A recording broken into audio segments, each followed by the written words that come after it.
Basically, Gemini is saying this $1.1 billion promissory note is fraud, and DCG is saying no, it's not. People in the community seem split between, on the one hand, the idea that Gemini has hired very good lawyers who wouldn't let them pursue a weird strategy for no gain, versus on the other side, the idea that if they actually had a big legal standing to fight from, they might not be doing it so in public. Welcome back to The Breakdown with me, NLW. It's a daily podcast on macro, Bitcoin, and the big picture power shifts remaking our world. The Breakdown is produced and distributed by CoinDesk. What's going on, guys? It is Wednesday, January 11th, and today is Gemini versus DCG Part 2, the sequel. Before we get into that, one quick note. There are two ways to listen to The Breakdown. You can hear us on the CoinDesk podcast network feed, which comes out every afternoon and features other great CoinDesk shows, or you can listen on the Breakdown only feed, which comes out a couple hours later in the evening. Wherever you listen, if you are enjoying the show, I would so appreciate it if you would take the time to leave a rating or a review. It makes a huge difference. But let's get into the meat of today, and that is, of course, the DCG drama continuing. I mentioned on yesterday's show as I was finishing up recording that Cameron Winklevoss had just dropped another open letter, his second in 2 weeks. That letter ended up eliciting the longest response we've seen for months from DCG and its CEO, Barry Silbert. At this point, I don't think many of you need too much background, but the ultra TLDR of the situation is that Genesis is a subsidiary of the digital currency group DCG, who also own CoinDesk, by the way, and Genesis has both a lending business and a trading business. The lending business in particular had a rough 2022. They were the biggest creditor of Three Arrows Capital after it collapsed, which led to DCG taking over that claim and the Genesis CEO resigning. Genesis also had $175 million or so stuck on FTX, and in the wake of the FTX collapse, Genesis lending halted withdrawals. Among other things, that has trapped around $900 million that was part of Gemini's Earn program, which is their consumer yield program. As time has gone on, Gemini's customers have been getting angrier and angrier, and so too, the public pressure from Gemini on Genesis and DCG has also ratcheted up. Last week, that took the form of an open letter asking for Barry Silbert and DCG to come to the table by January 8th, which was Sunday. That's the letter in which Cameron Winklevoss accused Silbert of bad faith stall tactics, his words. In the wake of that, there was a bit of back and forth on Twitter, but nothing really more than that. Then, of course, on Friday, Bloomberg reported that DCG and Genesis were being investigated by the Department of Justice, which took the situation up a couple more notches. Well, yesterday, on Tuesday, Cameron Winklevoss dropped a second open letter, and this one was even more accusatory than the first. This one was directed not to Barry Silbert, but to the entire Digital Currency Group board. The big theme of that letter was that this was no longer just a public disagreement between business partners, but an accusation of fraud. The letter kicks off, "I am writing to let you know that Gemini and more than 340,000 Earn users have been defrauded by Genesis Global Capital, together with its parent company Digital Currency Group, its founder and CEO Barry Silbert, and other key personnel. These parties conspired to make false statements and misrepresentations to Gemini, Earn users, other lenders, and the public at large about the solvency and financial health of Genesis. They did so in an effort to mislead lenders into believing that DCG had absorbed massive losses that Genesis occurred from the Three Arrows Capital collapse and induced lenders to continue making loans to Genesis. By lying, they hoped to buy time to dig themselves out of the hole they created." Hell of a start.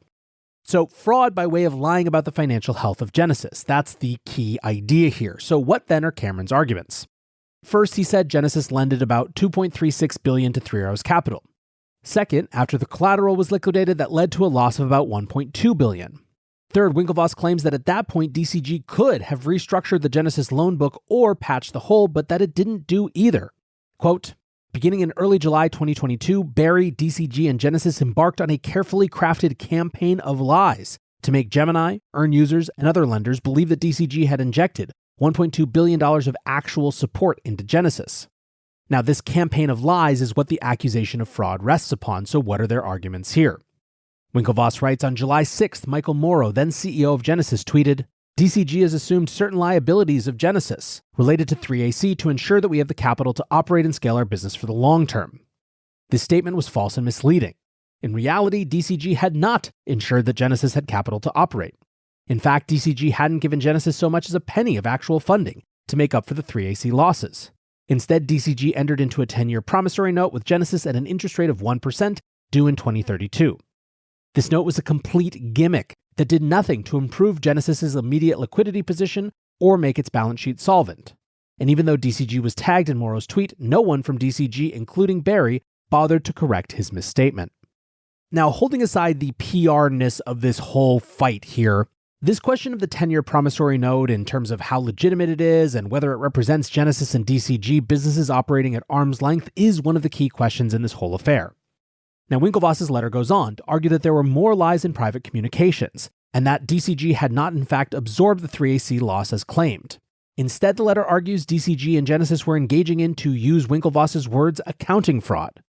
There was a document shared at that time, Gemini says, called Gemini Risk Metric Request.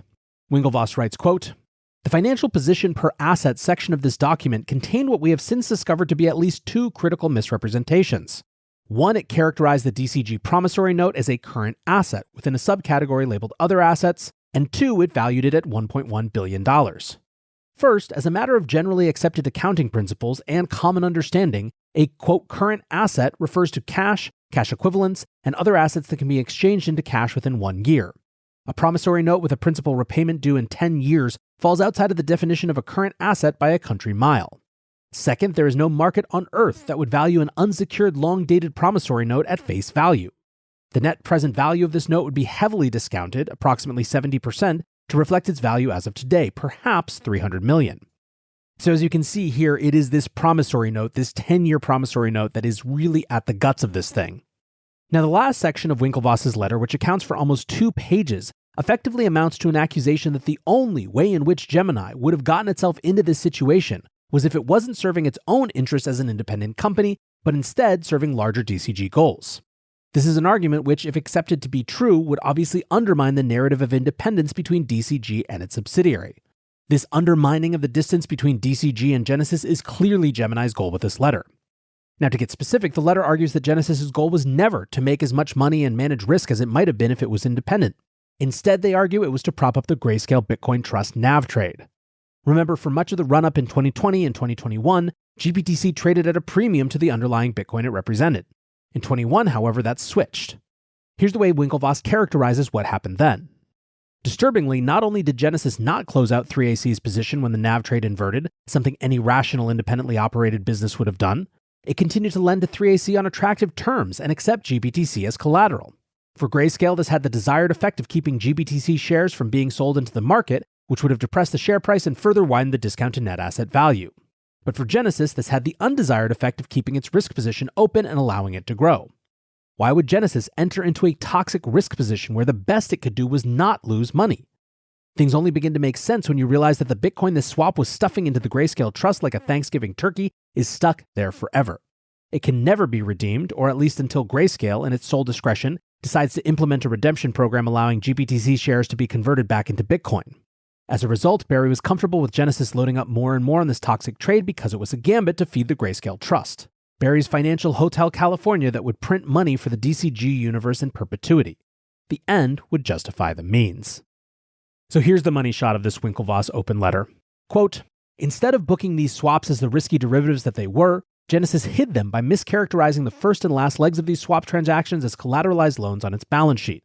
This made the Genesis balance sheet appear healthier than it originally was, fraudulently inducing lenders to continue making loans. In June 22, the music stopped. 3AC collapsed, laying bare the poisonous fruits of this radioactive trade.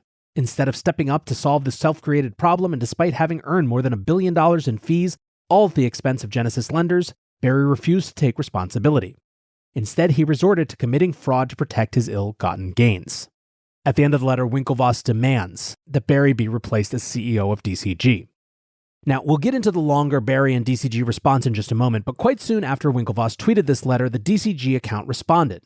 @DCGco says, "This is another desperate and unconstructive publicity stunt from Cameron to deflect blame from himself and Gemini, who are solely responsible for operating Gemini Earn and marketing the program to its customers. We are preserving all legal remedies in response to these malicious, fake, and defamatory attacks. DCG will continue to engage in productive dialogue with Genesis and its creditors with the goal of arriving at a solution that works for all parties." Now, whoever you think has the right or wrong of it in this situation, it is certainly the case that one of the attempts of Winklevoss's letters is to make this seem entirely like a Genesis problem and not at all like a Gemini problem. In fact, based on the way this letter was written versus the first letter was written, It seems likely to me that they took to heart that they might have overplayed that hand when it came to the first letter. After all, the program was named Gemini Earn, not Genesis Earn. Still, when it came to the DCG response, the community wasn't so sure about what they had to say. DC Investor writes, I don't know, reading the letter as someone who has no dog in this fight, I suspect you're soon going to have SDNY resolve this for you. Collins Belton writes, so your defense is that they were stupid enough to trust you as a counterparty and now you won't release customer funds they are solely responsible for not predicting your malfeasance?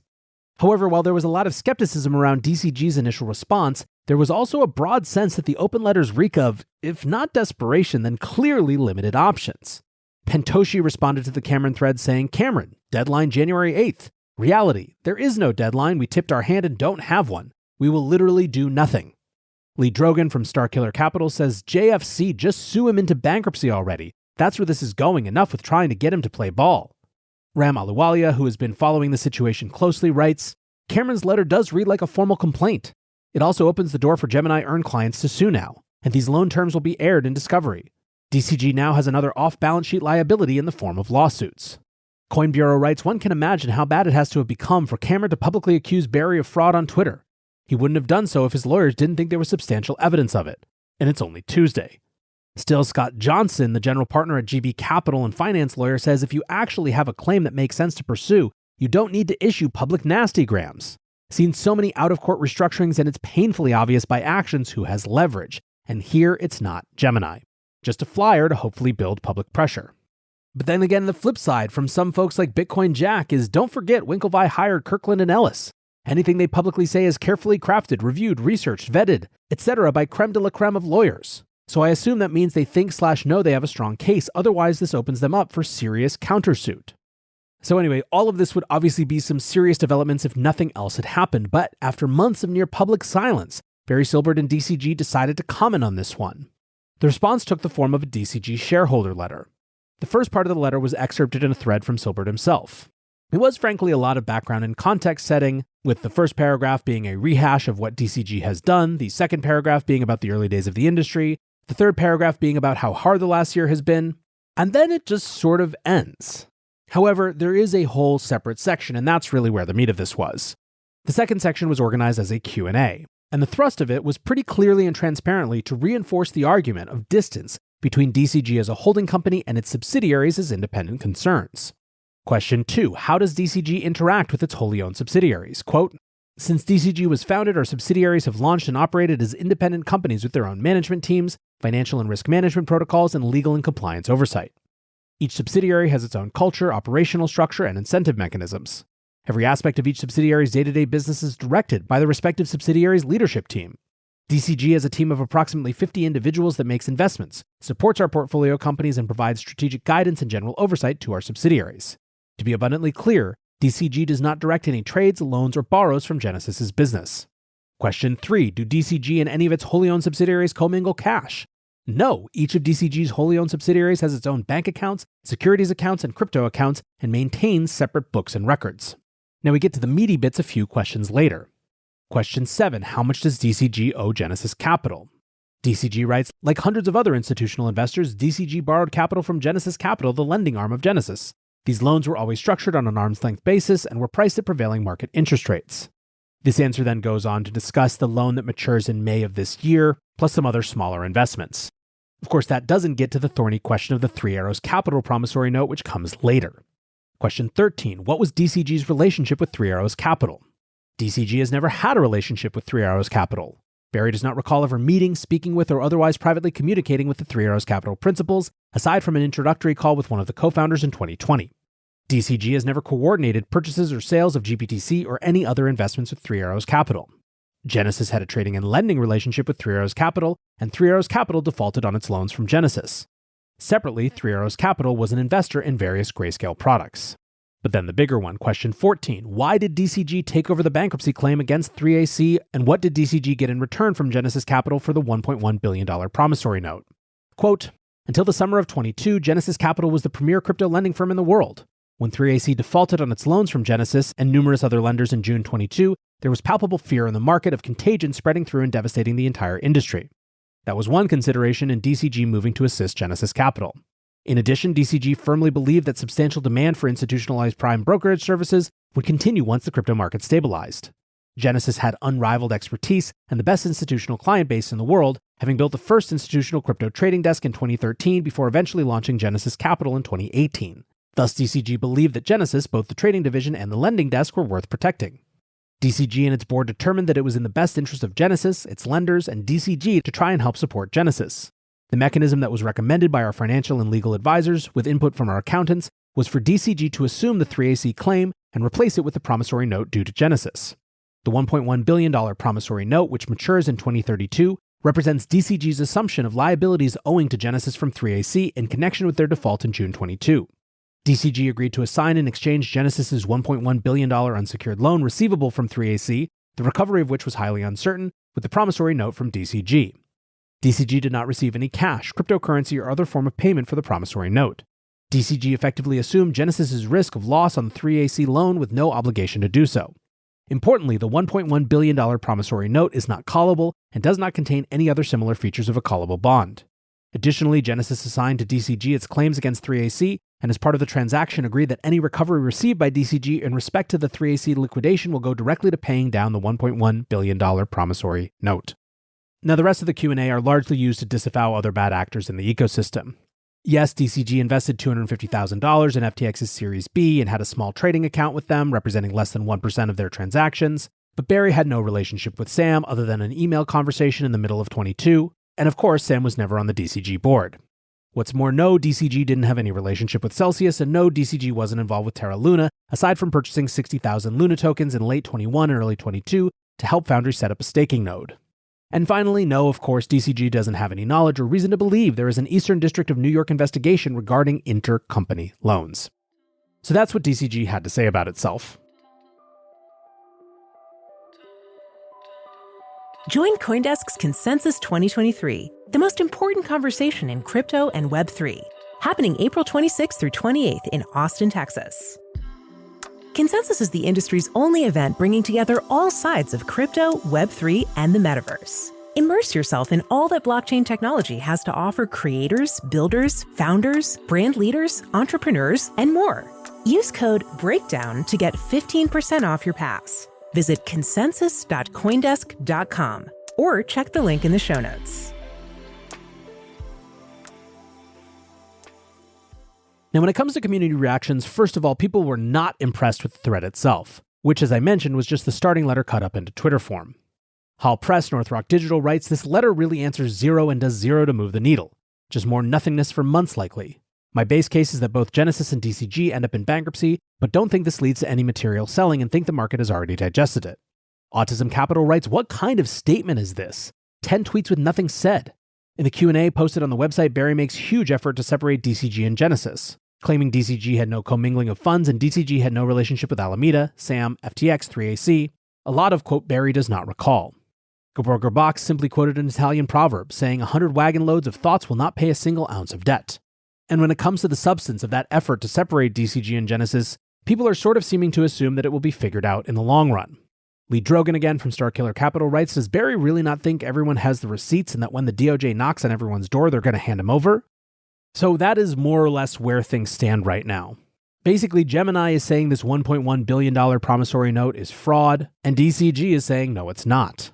People in the community seem split between, on the one hand, the idea that Gemini has hired very good lawyers who wouldn't let them pursue a weird strategy for no gain, versus on the other side, the idea that if they actually had a big legal standing to fight from, they might not be doing it so in public. Meanwhile, while all of this is going on the public stage, it seems that there are moves behind the scenes as well. Bitvavo is a Dutch crypto exchange that has $297 million locked up on Genesis, and on Wednesday they released a statement about a proposal from Genesis and DCG to repay them at a 70% level. Effectively, they say that the solution is unacceptable, and they repeat many of the arguments made by Gemini. So we're already going long, we'll wrap it there, but that is the story from where I'm sitting.